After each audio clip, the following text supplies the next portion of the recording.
नमस्कार, आप देख रहे हैं टाइम्स ऑफ उत्तरांचल और मैं हूं तनुश्री उप्रेती। स्वागत है आपका आज के इस बुलेटिन में। शुरुआत करेंगे मुख्य सुर्खियों के साथ। उत्तरांचल विश्वविद्यालय के UIPS ने दीक्षारंभ 2025 का किया आयोजन। नए छात्रों का हुआ भव्य स्वागत। अमेरिकी राष्ट्रपति डोनाल्ड ट्रंप की नई धमकी, कहा भारत अच्छा साझेदार नहीं, 24 घंटों में बढ़ाएंगे टैरिफ। 11 अगस्त को विपक्षी गठबंधन INDIA का मार्च। कर्नाटक HC ने परिवहन हड़ताल पर लगाई रोक। उपसभापति ने CISF की तैनाती के आरोप को किया खारिज, कहा दूसरों को रोकना लोकतांत्रिक विरोध नहीं। उत्तरकाशी के कई जगहों पर बादल फटने से मची तबाही, 4 की हुई मौत। अब खबरें विस्तार से।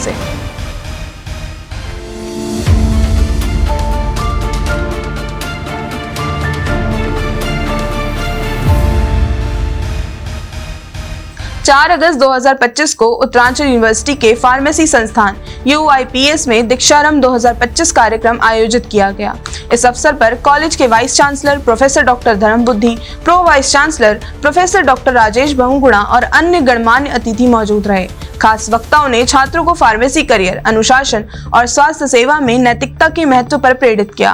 कार्यक्रम का समापन डॉक्टर योगिता त्यागी के धन्यवाद भाषण के साथ हुआ। अमेरिका के राष्ट्रपति डोनाल्ड ट्रंप ने एक बार फिर भारत को चेतावनी दी है। उन्होंने कहा कि भारत एक अच्छा व्यापारिक साझेदार नहीं है और अगर भारत ने जल्द ही अमेरिका के साथ अपने व्यापारिक रिश्तों में सुधार नहीं किया तो अमेरिका अगले 24 घंटों के अंदर भारत पर टैरिफ बढ़ा देगा। ट्रंप का कहना है कि भारत कई अमेरिकी उत्पादों पर ऊंचा टैक्स लगाता है, जबकि अमेरिका भारतीय सामानों पर कम टैक्स लेता है। ट्रंप की इस नई धमकी से भारत अमेरिका व्यापार संबंधों पर असर पड़ सकता है और दोनों देशों के बीच बातचीत की प्रक्रिया भी प्रभावित हो सकती है। विपक्षी दलों के गठबंधन INDIA ने 11 अगस्त को एक बड़ा मार्च करने की घोषणा की है। यह मार्च देश में लोकतंत्र, संविधान और जनता के अधिकारों की रक्षा के लिए किया जाएगा। इस मार्च में कई प्रमुख विपक्षी नेता शामिल होंगे और यह आयोजन सरकार की नीतियों के विरोध में किया जा रहा है। इस बीच कर्नाटक में प्राइवेट बस ऑपरेटर और टैक्सी यूनियनों ने परिवहन हड़ताल की चेतावनी दी थी, जिससे आम जनता को भारी परेशानियों का सामना करना पड़ सकता है। इस पर कर्नाटक हाईकोर्ट ने सख्त रुख अपनाते हुए हड़ताल को तुरंत खत्म करने का आदेश दिया है। कोर्ट ने कहा कि जनता की सुविधाएं बाधित नहीं होनी चाहिए और हड़ताल कानून के खिलाफ है। कोर्ट ने राज्य सरकार को निर्देश दिए हैं कि वह सुनिश्चित करे कि परिवहन सेवाएं सुचारू रूप से चलती रहें। राज्यसभा में हाल ही में विपक्ष ने आरोप लगाया कि सदन के वेल में CISF के जवानों को तैनात किया गया है।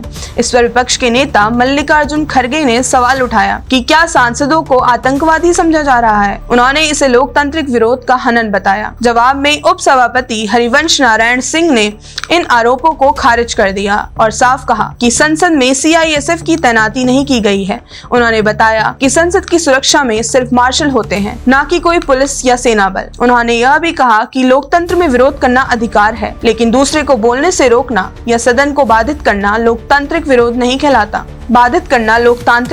कहलाता। उपसभापति ने विपक्ष को सलाह दी कि वे बिना प्रमाण के गंभीर आरोप न लगाएं और संसद की गरिमा बनाए रखें। उत्तराखंड के उत्तरकाशी जिले में कई जगहों पर बादल फटने से भारी तबाही का सामना आम लोगों को करना पड़ रहा है। इसी बीच तबाही की चपेट में आने से 4 लोगों ने अपनी जान गंवा दी और बादल फटने की वजह से नदियों में पानी का बहाव बहुत तेज हो गया, जिससे सड़कें टूट गई, पुल बह गए और गांवों का संपर्क टूट गया। राहत और बचाव कार्य जारी है और प्रशासन की टीमें मौके पर पहुंचकर मदद कर रही है। सरकार ने लोगों से सुरक्षित जगहों पर जाने की अपील की है और प्रभावित इलाकों में अलर्ट जारी किया गया है। उत्तर प्रदेश में बारिश और नदियों के जलस्तर में बढ़ोतरी के कारण राज्य के 21 जिले बाढ़ से बुरी तरह प्रभावित हो गए हैं। इन जिलों में कई गांव डूब गए हैं और हजारों लोग बेघर हो गए हैं। प्रशासन ने तुरंत राहत और बचाव कार्य शुरू कर दिया है। NDRF और SDRF की कुल 34 टीमें बाढ़ प्रभावित क्षेत्रों में तैनात की गई है।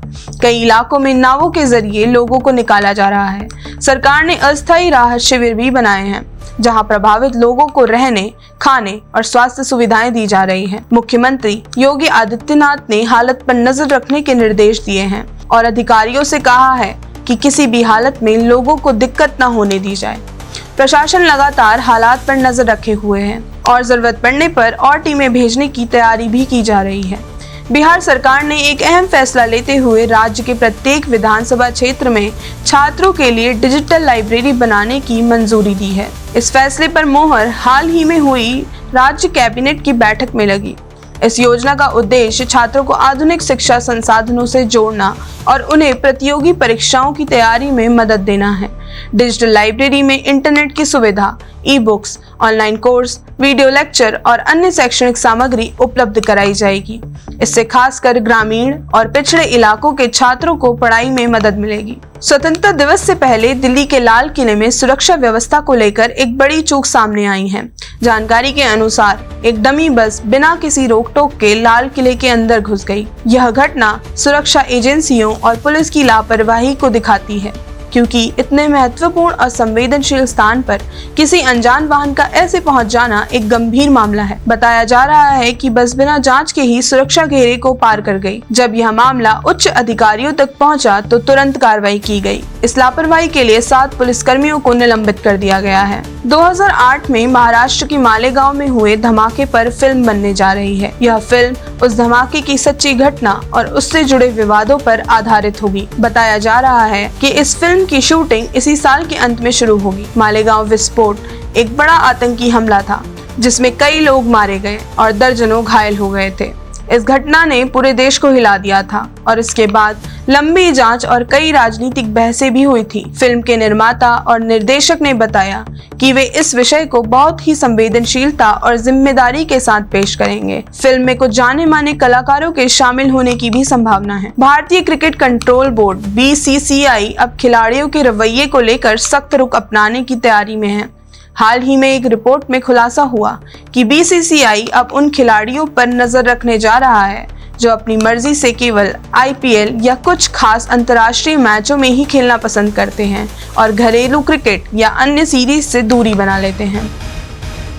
आज के इस बुलेटिन में इतना ही। ऐसी ही खबरों का सिलसिला जारी रखने के लिए देखते रहिए टाइम्स ऑफ उत्तरांचल। धन्यवाद।